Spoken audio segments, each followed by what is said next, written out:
अस्सलाम वालेकुम ladies and gentlemen. Second part of जो है हमारे प्रोग्राम उसके साथ आपके साथ हाजिर हैं.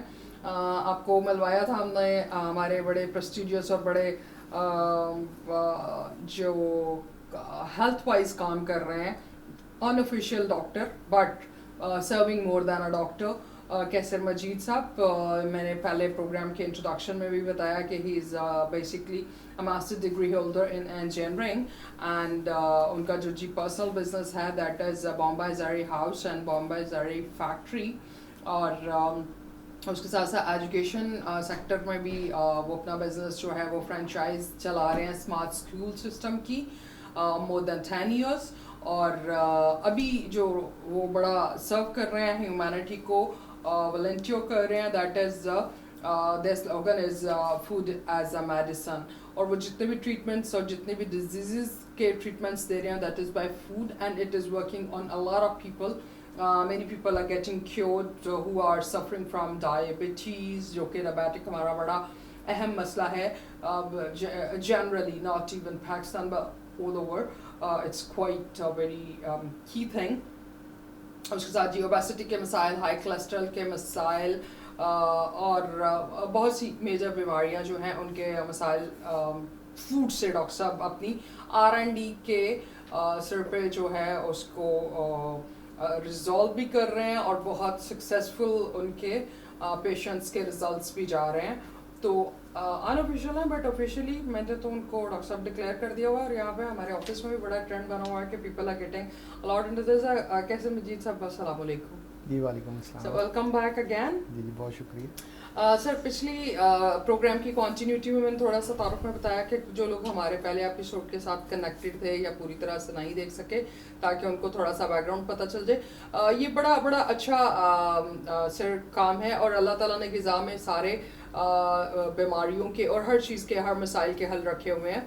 और आपने बड़ा अच्छा कर रहे हैं कि आप R&D करके और इस पे इसके जो डिफरेंट डिजीज़ हैं उनके रिजल्ट्स निकाल रहे हैं. हमने पिछले प्रोग्राम में बात की थी कुछ बड़े मेजर डिजीज़ पे.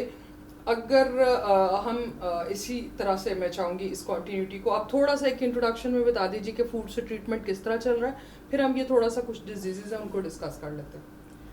फूड से ट्रीटमेंट इस तरह चल रहा है कि जो फूड है वो हमारा फ्यूल है, ठीक है. और अगर हम फ्यूल में अच्छा फ्यूल ऐड करेंगे तो बॉडी उसका अच्छा रिस्पॉन्ड करेगी. और अगर उसकी जगह जंक फूड ऐड करेंगे तो बॉडी भी लेथार्जिक और छोटी एज में बुढ़ापा आ जाएगा, ठीक है, प्रॉब्लम्स आ जाएंगी. और लोग डिफरेंट किस्म के ट्रीटमेंट्स की तरफ चले गए हुए हैं टू गेट बैक टू जवानी, यू नो. सो हम फूड और अल्लाह की नेमतों की तरफ डिपेंड नहीं कर रहे हैं. हम जो वो मेडिकेटेड तरीके से और सर्जरियाँ वर्जरियाँ निकल. देखिए मेडिसिन जो है ना एक शॉर्टकट है, ठीक है. और डॉक्टर के लिए भी वो बड़ा शॉर्टकट होता है कि फूड इज अ कमिटमेंट, दवाई लिख के दे दी कि जी आप ये दवाई खा लें. और इंसान भी ये कहता है कि जी बजाय इसके कि अपना लाइफस्टाइल को बेहतर करने के वो कहता है जी मैं इसी तरह ही रहूं और दवाई खा लूं. बाकी जिंदगी आ रहे हैं और टेम्पररी आ रहे हैं बट इट्स ओके. जी वो आपको क्योर नहीं कर रहे, वो आपको सिर्फ सस्टेन कर रहे हैं उसके अंदर, ठीक है. खास तौर पर डायबिटीज़ को अगर देखा जाए तो डायबिटीज़ की जितनी भी दवाइयाँ दुनिया में आम है कंटिन्यू किए रखते हैं लोग एंड तक. हाँ जी, वो बेसिकली हम उस डायबिटीज़ को मेंटेन कर रहे होते हैं, ठीक है. क्योर नहीं रिवर्स नहीं कर रहे, क्योर नहीं कर रहे. उसकी रूट कॉज को अगर देखा जाए तो क्योरिंग जो है वो है ही आपकी फूड पे. Diabetes is a food related problem, तो उसको क्योर भी फिर फूड से ही करना है. इम्बैलेंस फैक्टर है ना, तो आपने फूड को बैलेंस करना है जी. डॉक्टर साहब डायबिटीज़ तो एक बड़ा जामे और बड़ा टॉपिक है, उस पर हम प्रोग्राम अलग से करेंगे. अभी मैं शुरू करना चाहूँगी जैसा कंटिन्यूटी में पिछले प्रोग्राम्स में करा अल्जाइमर से. अल्जाइमर क्या है सर? अल्जाइमर को उर्फ़े आम में ना डायबिटीज़ टाइप 3 कहा जाता है, ठीक है. यानी कि डायबिटीज़ की बिगड़ी फॉर्म कह लीजिए, नेक्स्ट फॉर्म जिसके अंदर ब्रेन को जो है वो सर्कुलेशन कम हो जाती है और ब्रेन का साइज श्रिंक हो जाता है, ठीक है. उससे क्या होता है कि वो आपका ब्रेन फंक्शनिंग जो है वो स्लो डाउन हो जाता है, चीज़ें भूलनी शुरू हो जाती हैं. Time missing. हाँ, इवन के लोग अपनी लैंग्वेज उनके मुंह से नहीं अदा हो रही थी, यानी जो हाँ जी कुछ लोगों से अल्फाज अदा नहीं हो रहे थे, यानी कि उनके जहन में आ रहे होते हैं या रुक रहे होते हैं, कुछ अदा नहीं होते, ठीक है. वो अल्जाइमर है. जब हम ये वाले इस डाइट को, लो कार्ब डाइट या कीटो डाइट को जब अडॉप्ट करते हैं तो ब्लड का फ्लो बेहतर होता है, लिपिड सही होते हैं, जो पहले भी हमने पिछले प्रोग्राम में डिस्कस किया था कि जब लिपिड सही होंगे, ब्लड का फ्लो सही होगा तो ऑटोमेटिकली ब्रेन को भी सप्लाई अच्छी जाएगी और उसकी हेल्थ अच्छी रहेगी। सेकेंडली जो कीटोन्स होते हैं वो ब्रेन की जो है ना वो सोर्स ऑफ एनर्जी है, ठीक है। तो जब आप कीटोन्स ही उसको देंगे तो ब्रेन पहले से बेहतर होगा। तो इसलिए अल्जाइमर के जितने पेशेंट्स हैं, अगर हम उनको ये ट्रीटमेंट क्या है, यानी कि ये खुराक खिलाना शुरू कर दें तो ग्रेजुअली वो अल्जाइमर से बिल्कुल बाहर आ सकते हैं। ठीक है।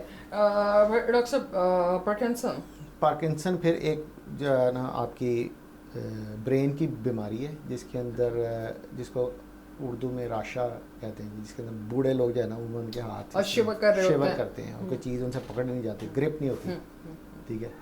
तो that is also brain dysfunction है, ठीक है। उसको भी जब आप ट्रीटमेंट वही ब्रेन को आपकी ब्लड फ्लो और ये हर चीज़ सही होगी तो वो फंक्शन सही, वो उसका फंक्शन सही हो जाएगा। ये डायमेंशिया भी जो इसी तरह से ये डायमेंशिया जो अल्जाइमर की ही एक फॉर्म है, ठीक, जिसके अंदर शॉर्ट टर्म मेमोरी लॉस कह लें या पहले की मेमोरी रह जाती है या बाद की मेमोरी बंदे को जी जी, जो नेक्स्ट हमारा जो है ना वो डायमेंशिया पे ही आ रहा था। जी बिल्कुल ठीक है।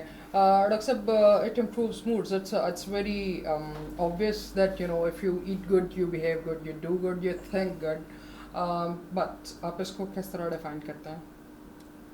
इस तरह डिफाइन करते हैं कि जब आप यानी कि ये अब हम डाइट लो कार्ब हाई फैट डाइट करते हैं, आपके वेट रिडक्शन आती है, ठीक है।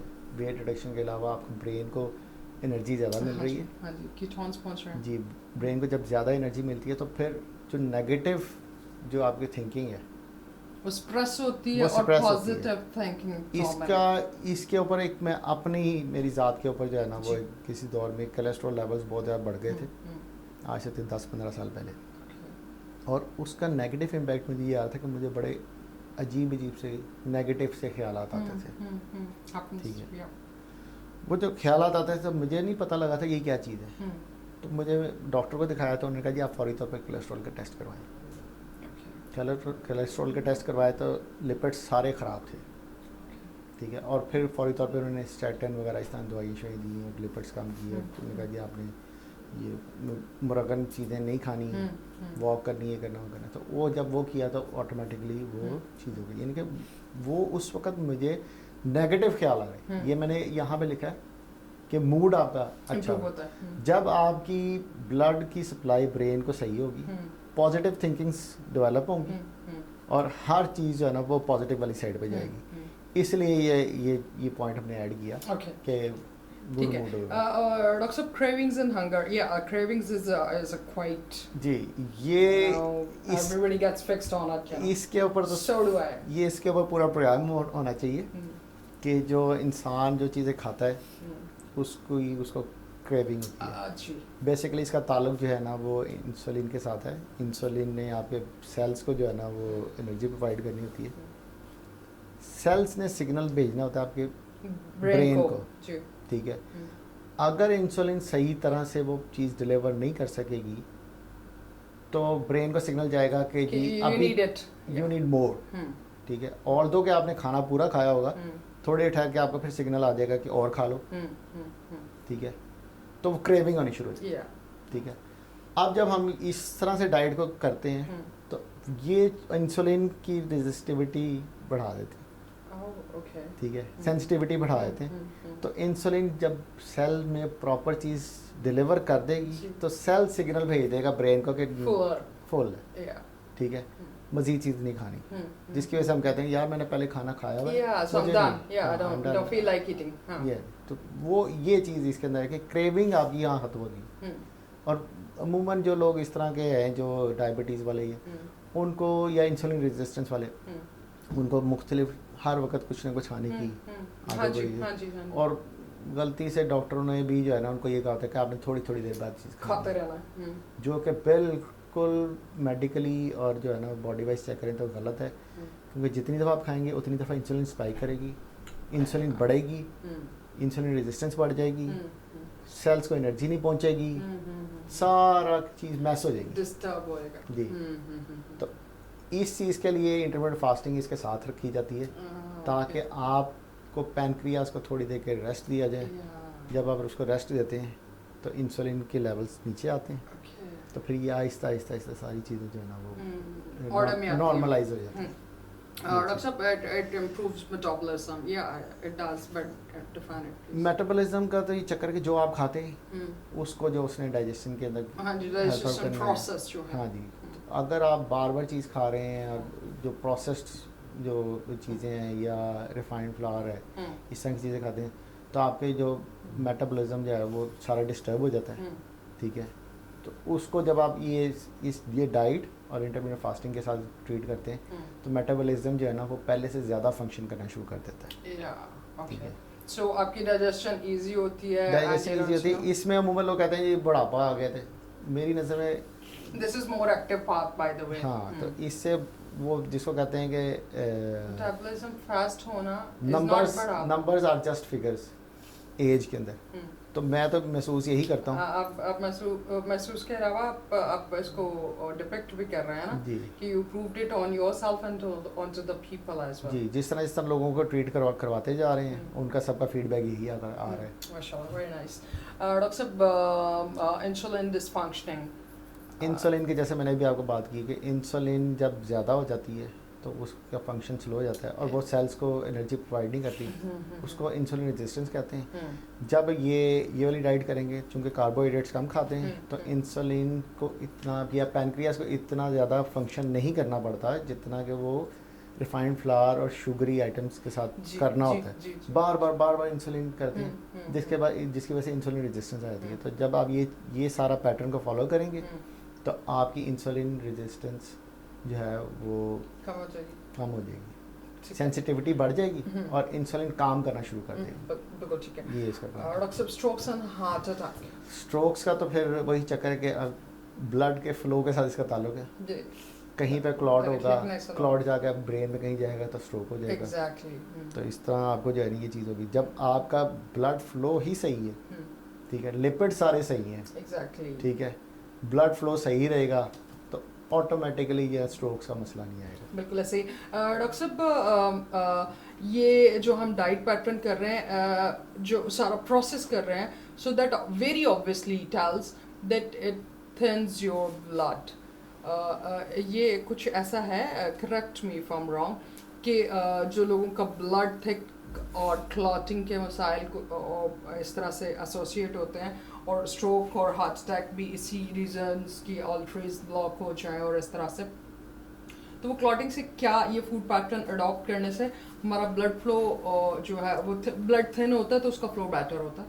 थिन तो नहीं कह सकते, लिपिड्स सही होते हैं। ओके, लिपिड्स सही होते हैं। लिपिड्स के अंदर जो है ना उसमें कुछ चीज़ें जो हैं वो ज़रा थोड़ी, जैसे LDL है जी, उसमें स्मॉल LDL जो है ना वो ज़्यादा होता है और ट्राइग्लिसराइड्स जो है ना वो बहुत ज़्यादा डेंजरस होते हैं। ट्राइग्लिसराइड्स अगर आपके ज़्यादा हैं, ठीक है, और आप कार्बोहाइड्रेट्स और शुगरी आइटम्स खा रहे हैं तो बहुत ज़्यादा चांसेस हो जाते हैं कि आपको हार्ट अटैक हो जाएगा या आपका स्ट्रोक होगा, ठीक है। जो लेटेस्ट रिसर्च है वो ये कहती है कि ट्राइग्लिसराइड्स को नीचे आना चाहिए, HDL को ऊपर जाना चाहिए। इसकी एक रेशो उन्होंने डिफाइन की हुई है कि अगर ये रेशो 3 से नीचे होगी तो आपका फ्लो जो है ना ब्लड का वो अच्छा होगा। Okay, that's all right. Doctor साहब, फैटी लिवर, ये भी बड़े लोगों को मसला आता है। हाँ, और फैटी लिवर का जी बहुत टेक्निकली बड़ा मुश्किल है, थोड़ा लोगों को। टेक्निकली मुश्किल नहीं है ये, इस डाइट के साथ तो फैटी लिवर का बड़ा अच्छा इलाज हो जाता है। ओके, ठीक है।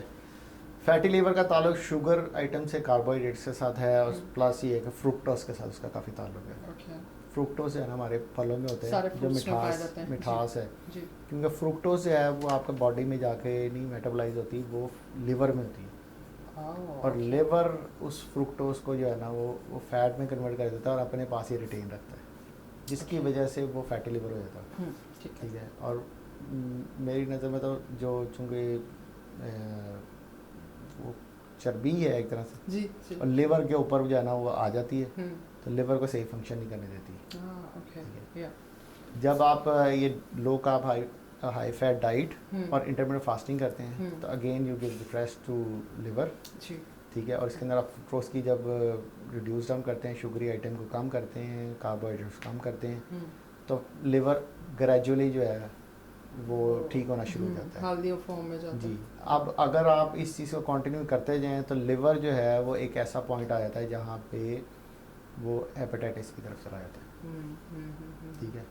तो उससे पहले पहले ही आपने जो ना इसको ट्रीट करना चाहिए। ट्रीट कर लें, लीवर ठीक हो जाएगा तो फिर मेटाबॉलिज्म आपकी सारी चीज़ें वैसे बेहतर हो जाएंगी, हाँ, रेगुलेट बेहतर होंगी। डॉक्टर साहब ब्लड शुगर तो डायबिटीज़ के साथ है ही, हाँ जी, क्योंकि जब आपकी इंसुलिन रेजिस्टेंस है वो शुगर एज एन एनर्जी वो सेल्स तक ही नहीं पहुंचा रही, ब्लड के अंदर वो भी फिर रही हाँ है जी, हाँ फ्रीली, और इंसुलिन भी फिर रही है, इंसुलिन भी ज़्यादा है, ब्लड शुगर भी ज़्यादा है, कॉन्ट्रडिक्शन ज़्यादा आएंगी जी। तो उसका तरीकाकार ये है कि जब आप कार्बोहाइड्रेट्स कम करेंगे ऑटोमेटिकली शुगरी आइटम कम हो जाएंगी, तो वो कंट्रोल में आ जाएगा, और इसी तरह इंसुलिन भी ठीक हो जाएगी, तो ब्लड शुगर। डॉक्टर साहब एक सर्टन एज पे जाके हम बड़ा मेजर इशू देखते हैं, अगर कुछ लोग हेल्दी फॉर्म में भी हों, जो हार्ट ओबेसिटी और इस किस्म के मसलों को, डायबिटिक इस किस्म के मसलों से बच भी जाएं, तो जॉइंट पेन हम बड़ा आम सुनते हैं फिर एक एज के बाद। जी जी, जो जॉइंट्स पेन है उसके अंदर इन्फ्लेमेशन का काफ़ी ज़्यादा किरदार है, जी जी जी, ठीक है, जी, साथ में वेट का किरदार, ओके, राइट, ठीक है, क्योंकि आपके जॉइंट्स के ऊपर ही आप खड़े हैं, वेट सारा उन पे वजन इंक्रीज सारा हो उसके रहा है ऊपर। और उनकी फ्रिक्शन जी, क्रिएट हो उसके रही ऊपर फ्रिक्शन और ये हालांकि उसके ऊपर एक लेयर अल्लाह ताला ने बनाई है जो कि हम्म, बहुत स्मूथ होती है, ठीक है। जब उस पर वज़न ज़्यादा आता है तो फिर ये यानी कि स्ट्रेस होगा, स्प्रेस होता है, तो इनडायरेक्टली ये ना उसको हेल्प करता है कि जब हम ये डाइट करेंगे तो वेट रिड्यूस होगा, जब वेट रिड्यूस होगा तो वो जो आपकी लेयर है उसको ईज़ मिलेगी, जॉइंट्स को ईज़ मिलेगी, ठीक है। तो आपको और इन्फ्लेमेशन ख़त्म होती है, इसके अंदर हम वो फैट की वाटर रिटेंशन कुछ बॉडीज में होता है, ये उसकी एक फॉर्म है। वाटर रिटेंशन से तो नहीं इसका ताल्लुक वैसे, लेकिन इसका इन्फ्लेमेशन से ताल्लुक है। इन्फ्लेमेशन का ताल्लुक जो है ओमेगा 6 फैटी एसिड से है, ठीक है। तो वो चीज़ें जब हम गुड फैट यूज़ करते हैं इसके अंदर, ठीक है, इन्फ्लेमेशन जो है वो आपकी काफ़ी ज़्यादा कम होती है। तो जॉइंट पेन कई पेशेंट्स ने ये कहा है कि जी इसकी वजह तकरीबन ख़त्म हो गई बिल्कुल। अच्छा, वेरी नाइस, माशाल्लाह, ओके, ग्रेट। डॉक्टर साहब लड़कियों की बड़ी अहम मसला, अब तो लड़कों बड़े बेतहाशा लड़कों का भी मसला, एक्नी। जी, एक्नी तो एक्नी ओबेसिटी एक ऐसी चीजें हैं जो कि जामे चीजें बन जाती हैं, आप हेल्दी में हो किसी भी एज में हो, so this is one one. ये जो डाइट है ना, लो कार्ब हाई फैट और कीटो डाइट जिसको कहा जाता है जी, ये इसका एक सेपरेट पूरा टॉपिक डिस्कस किया जा सकता है स्किन की जो है ना इन्हांसमेंट के लिए। स्किन को ये बहुत अच्छा करता है, हेल्थ ऑफ स्किन, या हेल्थ ऑफ स्किन। स्किन बनती है कोलेजन से, जी जी, ठीक है। इस डाइट के अंदर बोन ब्रॉथ हम यूज़ करते हैं जी, जो कि नेचुरल सोर्स ऑफ कोलेजन है, ओके, ठीक है। और जो मेरे साथ भी ये हुआ था कि जब दैट इज मैंने bone broth, bone broth, okay, ठीक है, ओके, उसका एक स्पेशल तरीका होता है कि जिसके अंदर ज़्यादा से ज़्यादा कोलेजन आप निकालते हैं ओके, हड्डियों से और इस तरह गोश्त से। ओके, तो जब मैंने भी वेट रिड्यूस किया, तो जब आप वेट रिड्यूस करते हैं तो आपके स्किन उस पेस से रिड्यूस यानी कि टाइट नहीं हो रही होती, जिस टाइट से आपका वेट कम हो रहा होता है, तो हल्की हल्की झुर्रियाँ पड़ जाती हैं, या एग्जैक्टली, ठीक है। उस झुर्रियों का इलाज ही ये है कि आपने बोन ब्रॉथ यूज़ करना है, ओके, क्योंकि कोलेजन है, ओके, कोलेजन जब आएगा तो स्किन टाइटनिंग होगी, Yeah. स्किन अंदर से हुआ कोलेजन के इंजेक्शन लगते हैं वो एग्जैक्टली, बड़े और खास एक्सपेंसिव होते हैं, जी, ठीक है। जी, उसके बजाय अगर आप नेचुरल सोर्स से यूज़ करें, जितने भी सप्लीमेंट्स हैं वो एज अ ड्रग या कोई इस तरह यूज़ करें, वो उनकी एब्जॉर्प्शन जो है ना वो 30% होती है मैक्सिमम, ठीक है। और नेचुरल जो चीज़ें खाती हैं उसकी मिनिमम एब्जॉर्प्शन 70% होती है, मिनिमम। और वो आपके वेट को अप नहीं करता, वेट को तो आप करना ही नहीं ना इसमें, हाँ, इसके अंदर आपने उस रेशो के साथ खाना है, तो आप कोलेजन जो है वो सारा उसके अंदर प्रोटीन है, एग्जैक्टली, तो आप प्रोटीन की जितनी इंटेक लेनी होती है उसके हिसाब से उसको मैनेज कर लेते हैं मैक्रोज में से, ठीक है। और वो फिर आपको वो तो नहीं बढ़ाएगा, स्किन के अंदर ग्लो आएगी, स्किन के टोन चेंज हो जाएंगे, जो स्किन के अंदर डिकलरेशन डिकलरेशन एक्नी वगैरह जो चीज़ें होंगी ये बिल्कुल ख़त्म हो जाएंगी। अच्छा जी okay, बिल्कुल ख़त्म हो जाएगी। हाँ ये है कि वो जो यंग एज होती है जो जवान बच्चों के लिए जहाँ पे वो उनके चेंजेस आ रहे होते changes, हैं hormonal हार्मोन changes, वहाँ जी, जी। वहाँ होंगे वो थोड़े एक से। नेचुरल प्रोसेस है, वो वो natural बेहतर हो process सकता है होगा। बट एलिमिनेट नहीं, बिकॉज उसमें वो ये हो एक एज सकता के है कि साथ। अगर आपके पास 50 से 60 आपके दाने निकले जी, हुए हैं जी, जी, एक्नी है तो हम्म। वो 2 3 4 रह जाएंगे। अच्छा हाँ अबाउट 20 जी जी इसके ऊपर रिसर्च भी हुई हुई है और इसके ऊपर काम भी हुआ अच्छा है। Very nice. डॉक्टर साहब लास्ट में हमारे पास बहुत सी चीज़ें हैं डिस्कस करने के लिए, बट एक बड़ा अहम जो चीज़ है that is vision and eyesight. So बड़ा इसके ऊपर बड़ा तो डायरेक्ट कनेक्टेड है। इसके ऊपर तो मेरे अपने ऊपर जो है ना एग्जांपल, अच्छा ओके। जब मेरा कोलेस्ट्रॉल लेवल बढ़ गया तो मेरे एक दोस्त हैं वो डॉक्टर, वैसे तो होम्योपैथी के डॉक्टर थे लेकिन उन्होंने मुझे उस वक्त कहा, मैंने उन्हें कहा मुझे जो है ना कम रोशनी में नज़र का जो है ना वो फोकस नहीं था। हाँ जी। तो उन्होंने मुझे उस वक्त कहा कि तुम्हारा ना कोलेस्ट्रॉल लेवल बढ़ रहा है, Okay. जाके चेक कराओ। मैंने चेक कराया तो वाकई कोलेस्ट्रॉल लेवल बढ़ा हुआ था। ठीक है, तो उससे क्या हुआ कि ब्लड फ्लो के साथ आप आ जाए इसमें। हमारी आँख के जो रेटिना है और उसके पीछे जो वेन्स है ना ब्लड सप्लाई नहीं। वो बारीक तरीन है। हाँ जी। बॉडी में जितनी भी बारीक है ना उनमें से बारीक तरीन वो है। हाँ जी। तो जब ब्लड का फ्लो नहीं वहाँ पे आएगा तो वो अपना फंक्शन नहीं करेगा। देर से कर रहा था मेरा तो, ठीक है, फोकसिंग देर से हो रही थी। तो जब आपका ब्लड फ्लो सही होगा तो ये होगा। कुछ पेशेंट्स ने तो बाहर के, ये मैंने लेक्चर वगैरह लिए, उन्होंने कहा जी वो उन्होंने आई साइड ग्लासेस लगी हुई थी तो उन्होंने कहा जी हमारी आई साइट ख़राब हो गई है। डॉक्टर को जाके जब चेक कराया तो उन्होंने कहा जी ये आपकी ग्लासेस की अब ज़रूरत नहीं, उतार के तब देखें अब ठीक है। और वो उनकी ठीक थी, यानी वो रिवर्स कर दिया। It works so good. Okay, last में मुझे बस बता दीजिए abnormal fat and lipid correction. Abdominal fat तो ये हमारे यहाँ के एब्डोमिनल फैट है, जी। ठीक है, और और सबसे कौन सा डेंजरस होता है? यही होती है। और सबसे एंड पे भी जाती है। जी ये सबसे डेंजरस ही होती है ना, वो एब्डोमिनल फैट ही होती है, ठीक है। और जब हम इसको जब फैट रिड्यूस करते हैं कीटोसिस में जाते हैं तो जो फैट बर्निंग प्रोसेस है उसी को कीटोसिस कहते हैं। जी। ठीक है, और वो फिर आपकी बॉडी में हर जगह से फैट जब जाएगी तो एब्डोमिनल से भी जाएगी। Yeah, exactly. ठीक है। That's right. And lipid correction? Lipid correction lipid profile से इसका ताल्लुक है। उसमें ये है कि इसमें आपके पास कुछ लिपिड्स होने चाहिए ब्लड के अंदर, क्योंकि लिपिड जो है वो आपकी ब्लड की स्ट्रेंथ है, एनर्जी लेवल्स हैं। जी। ठीक है, जब हम स्टैटिन्स देते हैं तो हम सारी चीज़ों को ड्रॉप कर देते हैं। उसमें से गुड कोलेस्ट्रॉल भी नीचे चला गया और बैड भी नीचे चला गया, तो उससे एंड प्रोडक्ट ये होती है कि आपके अंदर एनर्जी लेवल्स कम हो जाते हैं। ठीक है, तो उसको ठीक करने के लिए जब आप ये डाइट करेंगे तो गुड फैट आपका बढ़ेगा, ट्राइग्लिसराइड नीचे आएंगे, ब्लड फ्लो ज़्यादा बेहतर होगा, एनर्जी लेवल्स तो बढ़ने ही बढ़ने। हाँ जी। बढ़ रहे हैं आपके, तो वो लिपिड से है ना आपके सारे वो उसकी करेक्शन होगी। हाँ इस चीज़ का मैं आपको यहाँ पे मैंने नीचे एक पॉइंट ये भी लिखा था कि जो लोग मेडिसिन ले रहे हैं उनको बड़ी एहतियात करनी चाहिए जब आप ये डाइट करेंगे under supervision of any doctor या किसी एक्सपर्ट के साथ। इसलिए करना है कि जैसे आप ब्लड प्रेशर की गोली ले रहे हैं तो जब आप ये डाइट करेंगे तो आपकी तो डाइट से ही ठीक हो रहा है और इधर से ब्लड प्रेशर की गोली भी लेंगे तो ब्लड प्रेशर नीचे चला जाएगा। Exactly. इसी तरह डायबिटीज़ की अगर कोई आप इंसुलिन ले रहे हैं या गोली ले रहे हैं और साथ में आप ये करना शुरू कर दिया तो वो ड्रास्टिकली नीचे आ जाएगा, हाइपोग्लाइसीमिया का चांसेस हो जाएंगे। तो उस मेडिसिन को रिमूव करने तक ठीक है आपको अंडर सुपरविजन आपके डॉक्टर की ज़रूरी है। डॉक्टर हो या आपका कोई अच्छा कंसल्टेंट हो जो कि सुपरवाइजर जो इसको सुपरवाइज सही कर रहा हो। बिल्कुल ठीक है, वो बहुत ज़रूरी है। बिल्कुल ठीक है। कैसे जी साहब एक्सक्लूसिव प्रोग्राम करना है लोगों को, थोड़ा सा उसका बताते जाइए कि हम जनरली डाइट पैटर्न को किस तरह से किस प्रोग्राम में डिफाइन कर रहे हैं और आप किन मेजर चीज़ों पे बात करेंगे so relevant people can be aligned. जो जितनी भी सारी चीज़ें हमने डिस्कस की हैं वो हमने की लो कार्ब हाई फैट के ऊपर। जी ठीक है, इसको कीटोजेनिक डाइट भी कहते हैं लोग, कुछ लोग कीटोजेनिक से एलर्जिक होते हैं, वो कहते हैं कि जी वो कीटो बड़ी डेंजरस है, ये चीज़ है।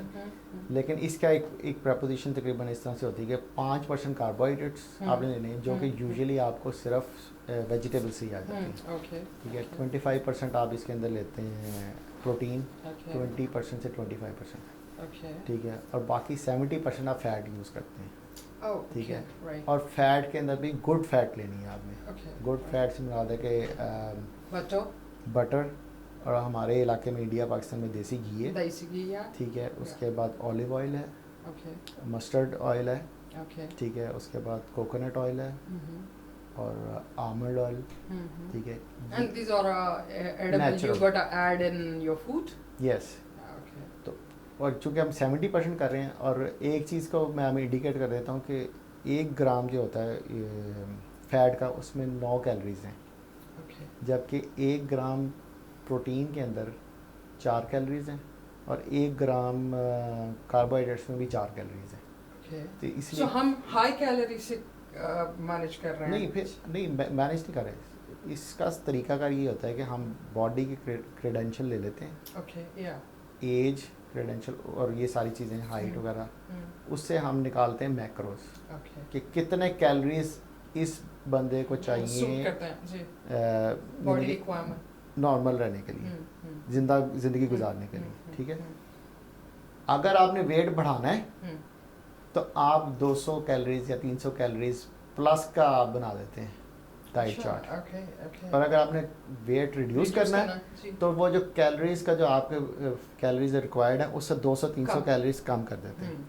ज़्यादा कम भी नहीं हम कर सकते, क्योंकि ज़्यादा कम करेंगे तो आपको बॉडी आपको सिग्नल भेजेगी, वीकनेस के अलावा आप उसको सस्टेन नहीं करेंगे, कुछ दिनों के बाद आप उसको ब्रेक कर देंगे कि मेरे से नहीं होता, ठीक है, क्योंकि माइंड सिग्नल आ रहा है वहाँ से कि नहीं, आप वो चीज़ पूरी नहीं हुई है। तो इसलिए कैलोरीज को भी हमने मेंटेन करना है, और दूसरे नंबर पे उससे हमने कैलकुलेट करना होता है कि आपने कितनी प्रोटीन, कितनी फैट और कितनी कार्बोहाइड्रेट्स लेंगे।